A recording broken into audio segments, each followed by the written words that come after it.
Ladies and gentlemen, when it comes to the Gala Games ecosystem, there's literally no game other than Mirandus to hype up, because Mirandus is the one that everybody's excited for. This is an MMORPG, this is epic stuff here, and people are kind of wondering what's happening in Mirandus and how is the top guild in the ecosystem tackling this issue. I'm actually joined by Virtue, which is one of the masters of Materium, pretty much the largest food-based guild in the Mirandus world. Talking about Mirandus, if you enjoy this video, feel free to go ahead, use the link in the description, support the channel.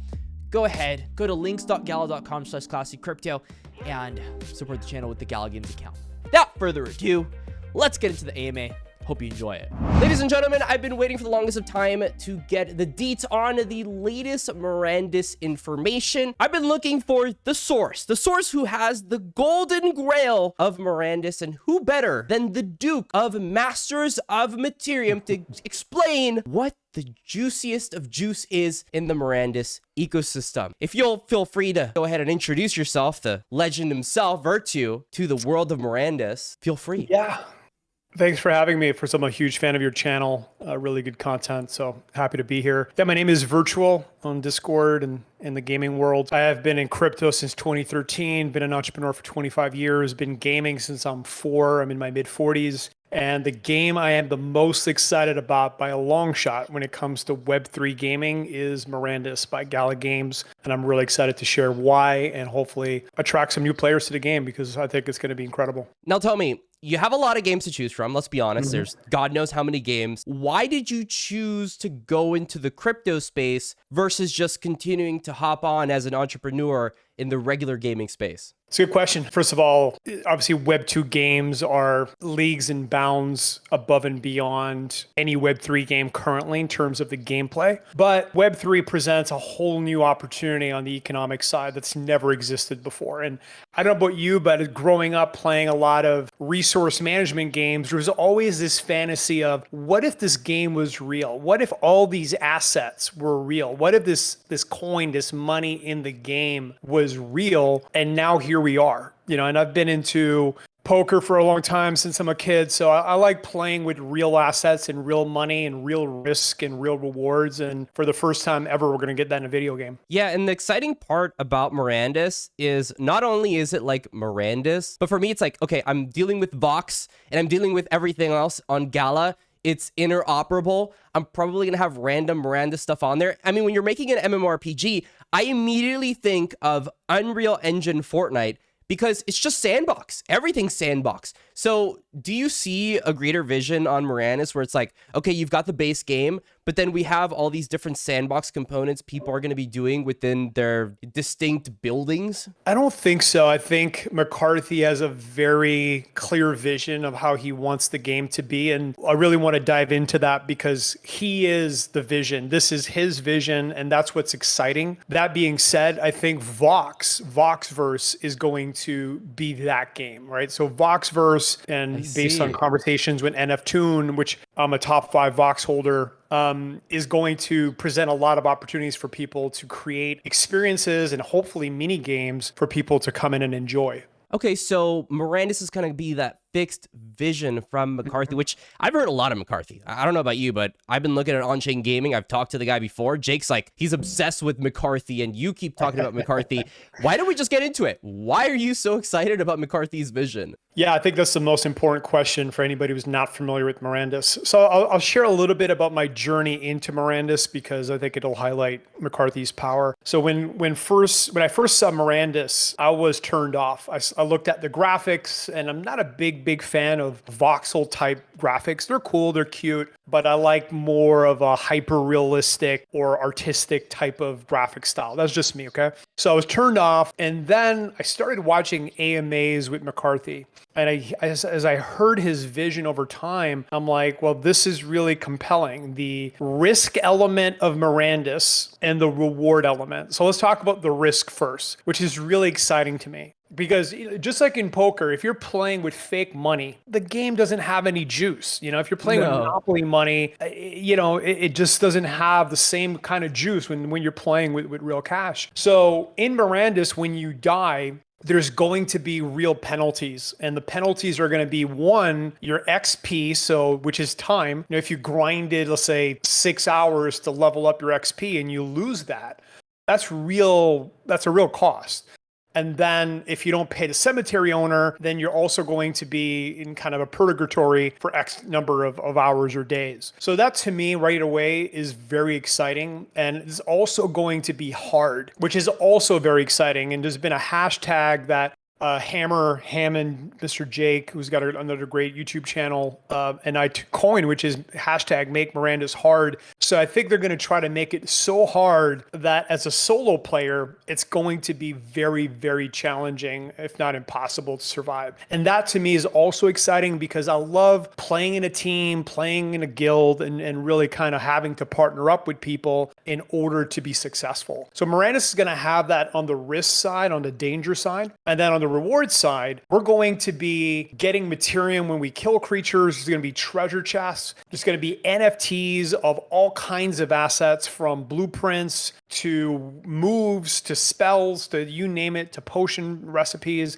So there's going to be so many ways to really earn real money in Mirandus, whether it's through NFTs or through Materium, that's incredible. And that's for players. And then there's another layer of the game, which obviously I'm looking to play, which is the economic game, meaning having deeds and buildings and offering shops to players so people can purchase what they need to be successful. So I'm excited about all of it, the gameplay and the business side. Yeah, I think for a lot of people, there's been one thing that really frustrates them about MMOs, and that is hyperinflation. Hyperinflation is something that just hits every single in-game economy on the planet, especially MMOs for some odd reason. I played Arcade. Arc passes became fully diluted in like a good 1 to 2 months. Everybody had them and everybody was selling them for pennies on the dollar, if not thousands of gold more than they were actually worth. How are they combating this with Mirandus? Because if we're doing real money, we've got to really think this through. Yeah, it's a great question. First of all, the hardest thing, and I think if you talk to Benefactor or Bidbender, he'll tell you what I'm about to say, which is the hardest thing in Web3 gaming is to build a successful economy. You know, we've seen what happened in Axie. Of course, you saw it firsthand. And there's a natural dynamic in crypto, which is anything that's exploitable will be exploited. That's just the law. Okay. So anybody building a project needs to accept that day zero and then build things in a way that's anti-exploitable. Now that's very challenging and very difficult. But the first thing, in my opinion, that a Web3 economy needs is complexity. If a game is too simple, if the resources are too simplistic, let's say there's just 2 resources.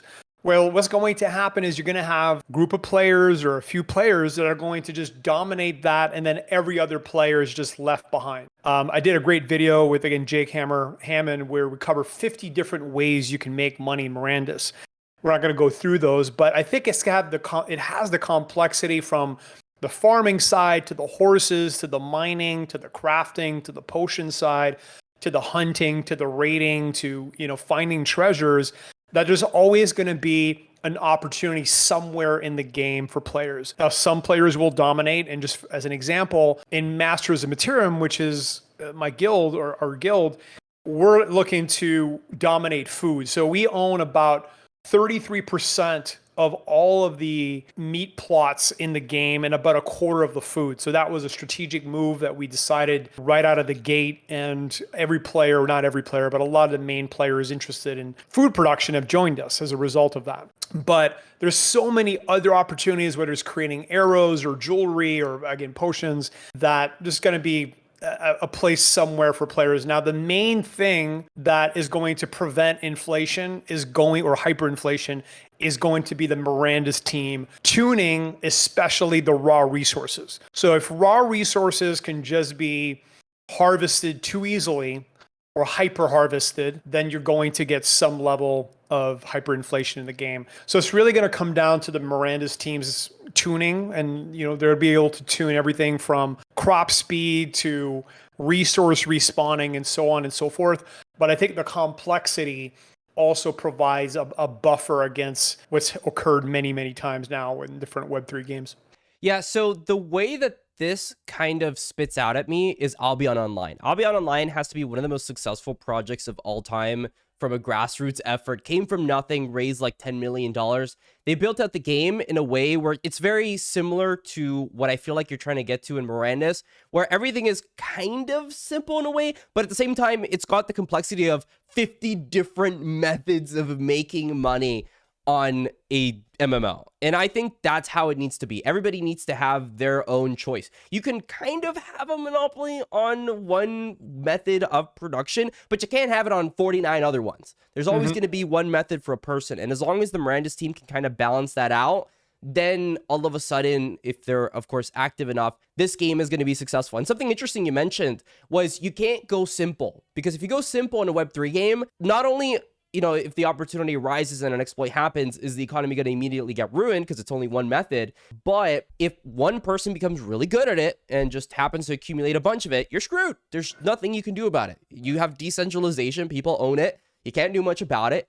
It's day zero, doom day. So Mirandus has employed this very interesting thing with land plots where you can only have so many in a certain mode of production. But they've also got something else which I want to kind of pivot into, which is exemplars, because they've done something that really no other MMO in humanity has done, which is cap the amount of people that can even get into the game in the first place through their exemplars. Maybe you can kind of delve into exemplars and perhaps even like tell people about McCarthy's vision with these exemplars. Yeah, first of all, you hit another key point on the deeds. So again, deeds is land in the game. And that's capped as well. So the land is capped and the exemplars are capped, which really makes me much more bullish on investing and buying assets in the game. There's been other games, for example, Star Atlas, and I'm a big Star Atlas fan. I love their vision and definitely rooting for them. And I have a top 10 wallet in Star Atlas. But one of the reasons why I stopped purchasing ships at one point was just the hyperinflation of the ships. There's been too many ships and there's more ships coming, and there's just not enough players to suck up all of that supply and then create a healthy pressure over time. Whereas with Mirandus, there's only 50,000 exemplars. So if this game takes off and let's say 1 million people want to play, now you're going to get a lot of healthy price pressure, which is great. But for people that are worrying, and it's been a lot of people, if you go to the Mirandus Gala Discord, you'll see so many comments about, well, why only 50,000 players? Is that going to limit the game? Well, they're coming up with another strategy, which is brilliant, which is rentals. So let's imagine that the average exemplar gets rented out 6 times a day, because not everybody's going to be able to play 12-hour days in Mirandus, although some will. But let's say on average, an exemplar is rented out 6 times. So that's 300,000 players that you could support on a daily basis. Now, not every person is going to play every day. So in my napkin math, I think that with 50,000 exemplars, they'll be able to support about 300 to 500,000 players that are just renting exemplars. And they've come out with another brilliant strategy, which is souls.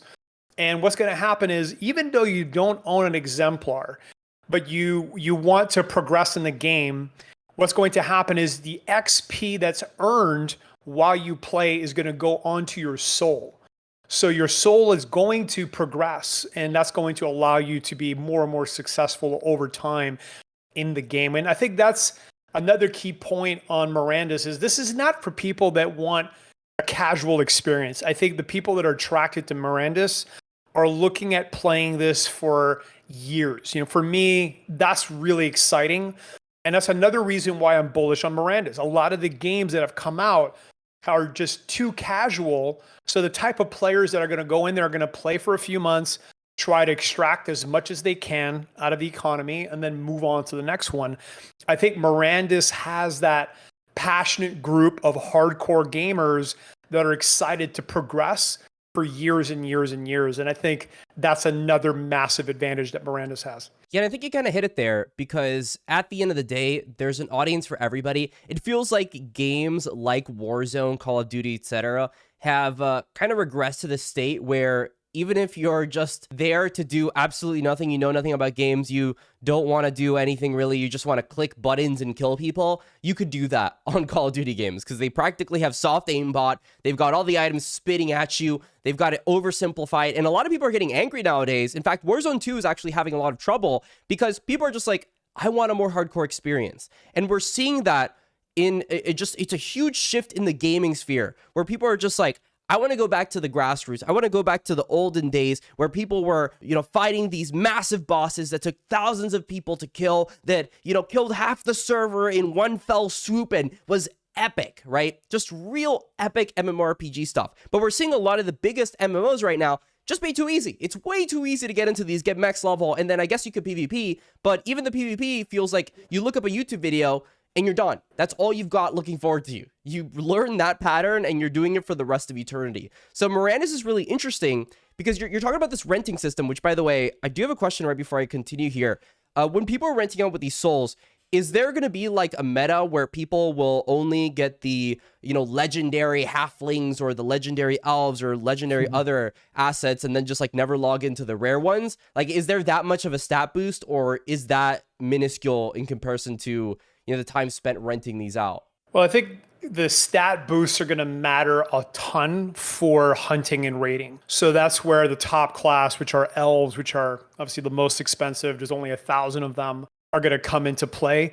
But there's going to be a lot of people that just want to do crafting, right? And that's what's cool about Mirandus is if you're not into hardcore, skill gap type play where you got to fight 5-10 wolves and try to survive and do all these wild moves and stuff, you can just go on a farm and, farm. So there's going to be everything in between from, planting seeds and harvesting to fighting one-on-one bosses. And back to McCarthy's visions, and we could just talk about, all the exciting things that McCarthy has in his mind. But one of the most exciting ones is that he is planning on having one-on-one bosses that take months, if not years, to kill. And that's it. And whoever kills them or whichever team kills them could earn ungodly amounts of materium, which is, the mana or one of the currencies in Mirandus. So McCarthy's got that vision, and that's just another layer of excitement for me and a lot of players. Years? How does that even work? What? Yeah, that's what he's mentioned. So, it could be that, and there's going to be puzzles. And one of the other exciting elements of Mirandus is there is no instructions. We're going to be dropped in the game, and there's going to be a lot of mystery and a lot of puzzles, and no one knows anything, and nothing is going to be revealed. So to me, I love that. I love the unknown of it. I love the mystery. I love the exploration. I want to be figuring things out. McCarthy has half jokingly said things like, yeah, you might be only able to kill that one-on-one boss when it's full moon at the right day of the month. So it could just be really crazy puzzles and challenges, and no one's going to know anything, which is really cool to me. Oh my God. I could already see like the 300 guide videos that immediately just pop up on Mirandus going outdated 2 seconds into the game as some random guy finds a rock, hits it with a spoon from the game, and it magically spawns a 1-out-of-1 boss that immediately drops the best loot in the game. Like the most random things that happen in the game. But I think that's what makes it exciting. You could even have the newbies with whatever exemplar they end up getting. He mines a rock. He finds this really rare thing. He's like, holy crap. I've all of a sudden become a very important person in this land. And not only can I redeem that for actual things, right? But it just kind of makes the game a little bit more less cookie cutter than most other MMOs that are out there. And that's kind of the vision that I feel like a lot of these crypto games are kind of trying to do. They're trying to get out of the mold of, we're going to be boring. We're going to, we're going to purposefully make these games obsolete in a couple years so we can release the next title, charge people $60, not allow people to own anything. People open their loot boxes. Now we're going to do the next thing. Instead, they're like, screw that. There's 50,000 people. Maybe you can rent it out, become a soul, right? Yeah, level that up, have fun with that. But other than that, screw you. We're going to have the Escape from Tarkov community where everybody's super diehard. Everybody loves talking to each other and really gets into these guilds super hardcore. I mean, in fact, like, how have you planned beforehand for this guild? Like, if this is going to be a hardcore game, what's your plan to just dominate Mirandus? Well, I feel like we've already done it. So just a bit of background on the guild. Started buying Mirandus assets in January, I believe, of last year. I was watching the Mirandus, and I was sold at that point, and I saw the bear market coming. So I'm like, well, let me wait. And then I just started accumulating various Mirandus assets. And of course, my co-founders, Grill and Alum, they watch OpenSea like a hawk. They saw my wallet, so they reached out to me. We started chatting on the phone, and They're also significant asset holders, including Grill owns an Archduke and ALM owns a Duke and a bunch of other assets. And then we met at Galaverse 2 in Malta and really connected, had a good time. And then we decided, okay, let's start the guild. So we started the guild last summer, and it's just been a rocket ride. So as of right now, and of course it always changes, but we own over 15% of all the assets in Mirandus, excluding Citadels. So yeah, I mean, we just attracted a ton of assets from a lot of players or players with a lot of assets.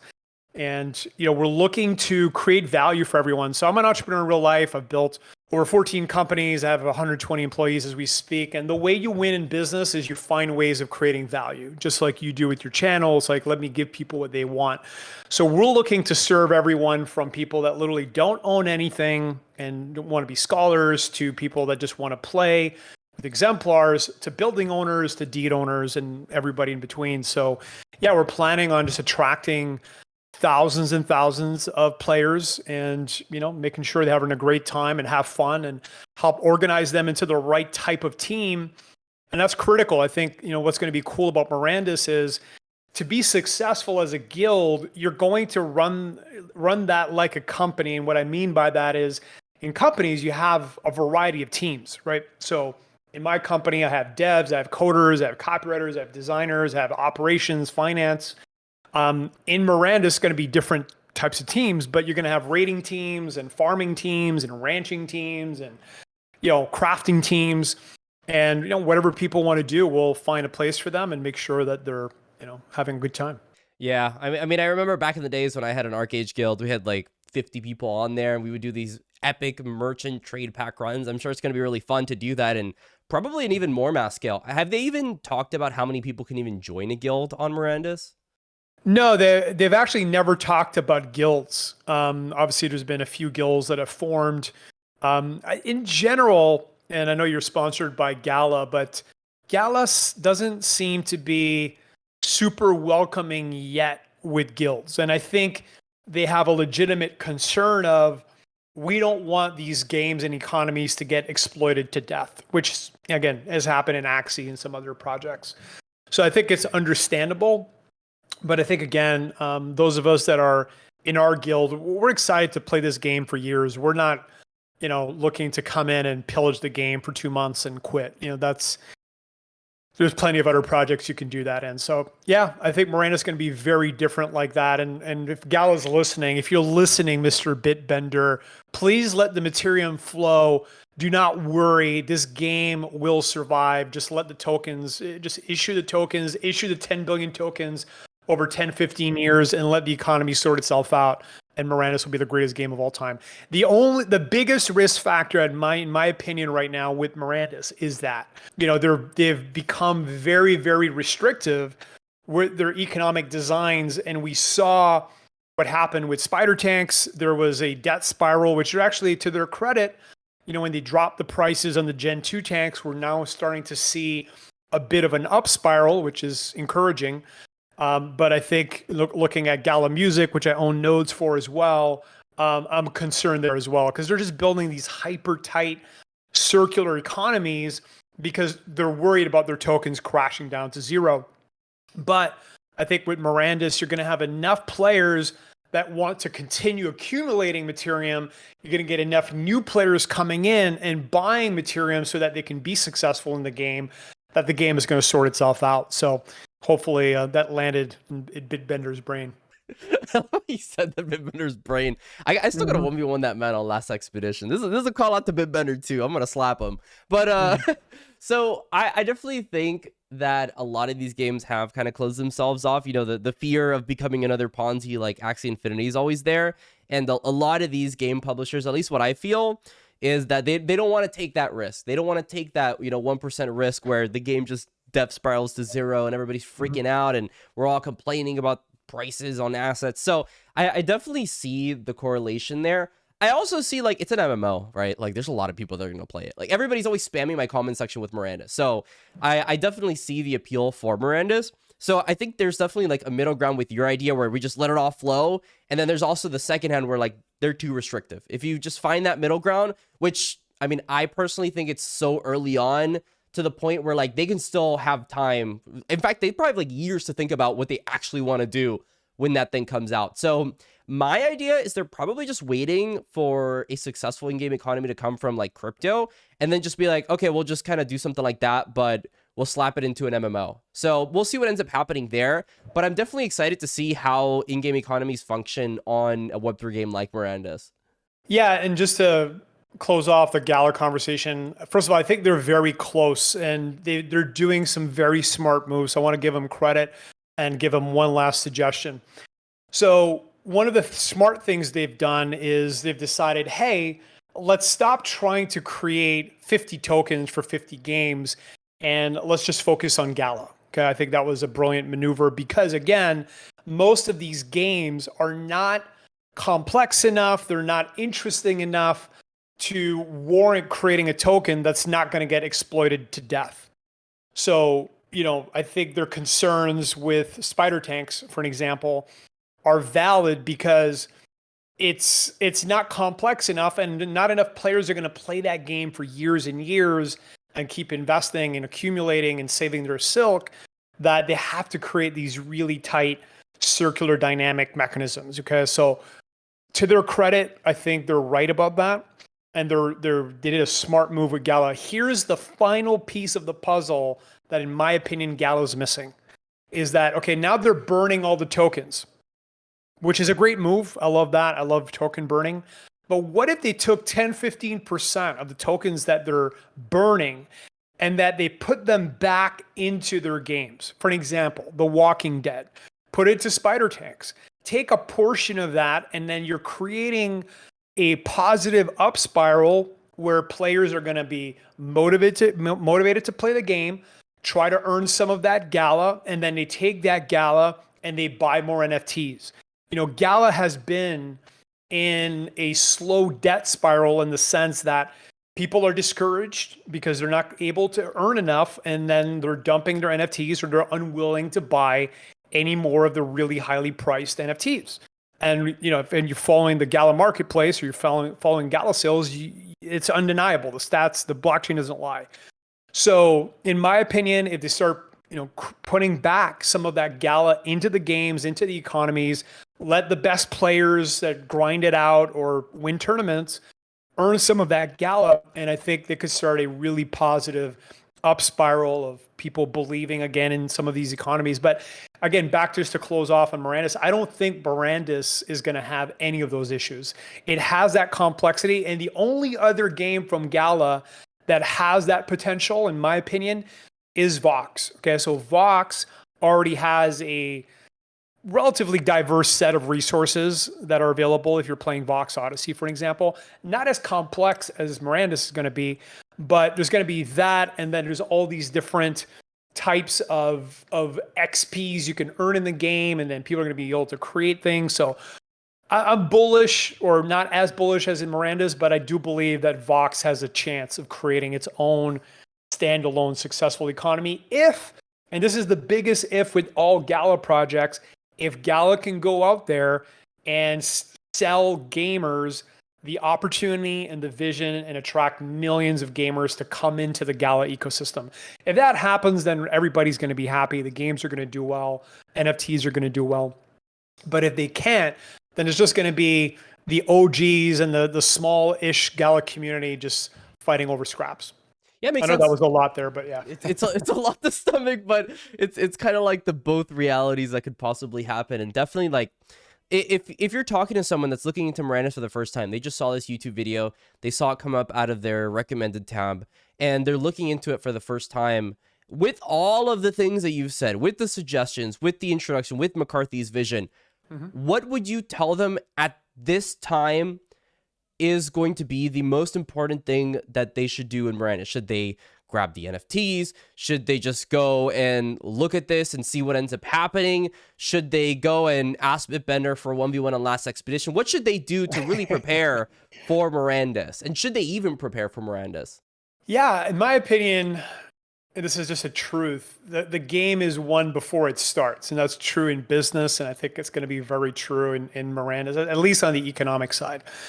So first things first, make sure you're interested in an MMORPG. Make sure you're interested in the game. Do your own research. And the best research you can do for Mirandus is to watch 3 or 4 AMAs with Michael McCarthy. I think if a person watches 2-3 hours of McCarthy talking about Mirandus, if you're not sold, then the game's probably not for you. But the odds that you're going to be sold are really good. So the next decision is, what do I want to do? Do I want to be in top level rating teams, or do I want to just be a human and farm and craft? So look at all the exemplars. Every exemplar has a unique buff. So some, for an example, are going to be buff for farming. Some are going to be buff for potion making. Some are going to be buff for basically being a spy, if you will. They'll be quiet. There's all kinds of mining buffs you can get. So there's a lot of different buffs. And depending what type of gameplay really interests you, then that's the exemplar I would get. So I think the first thing to get is an exemplar. From there, you have to make the decision whether or not you want to max out your exemplar. So again, Gala wants to make money, and I understand that. It's a business. So they've got other assets that will buff your exemplar to the max. One of them is a matching Vox. So again, Vox is another project. I don't know if you've covered Vox before on your channel, but Gala is considering that their prime jewel of the Gala ecosystem, and meaning that it's going to provide all kinds of benefits for different games. So in Mirandus, if you have a matching Vox, meaning that there's a Mirandus series of Vox, and if you get a Riders of the North exemplar and you get a Riders of the North Vox, your exemplar will get a buff. And just as an example, in the upcoming playtest, the buff is significant. It's going to be 25% health point boost, which is huge. So we don't know what the buff's going to be in the game, but it's going to buff the exemplar's capability somehow. And then there's the dragons. So the dragons are also a interoperable NFT, meaning that you can use them in Townstar. They provide you the ability to move assets around in the game without using gas, which is a huge edge.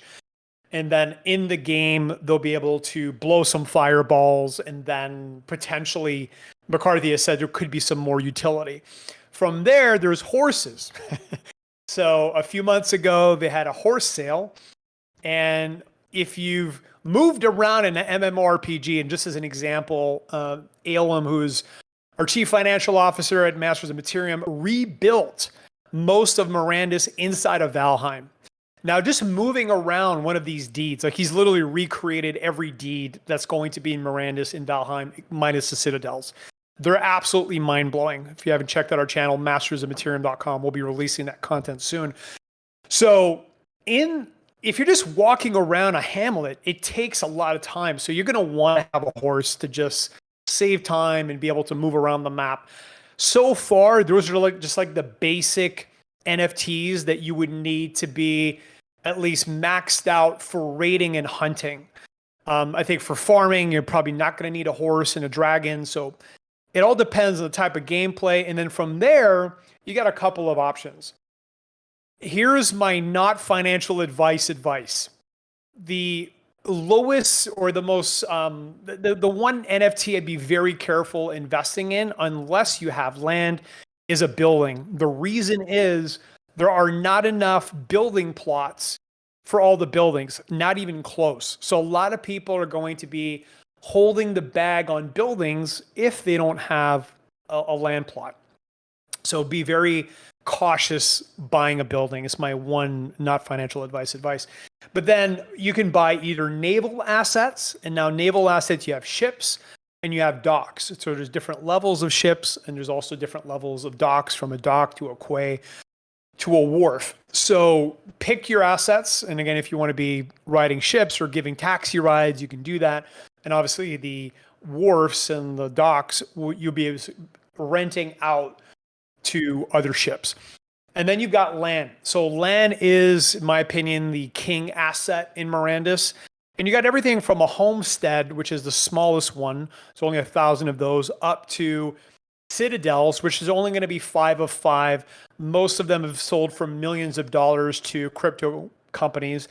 And then you've got things like the Archduke, the Prince, the Duke, and so on and so forth. So there's very few of those.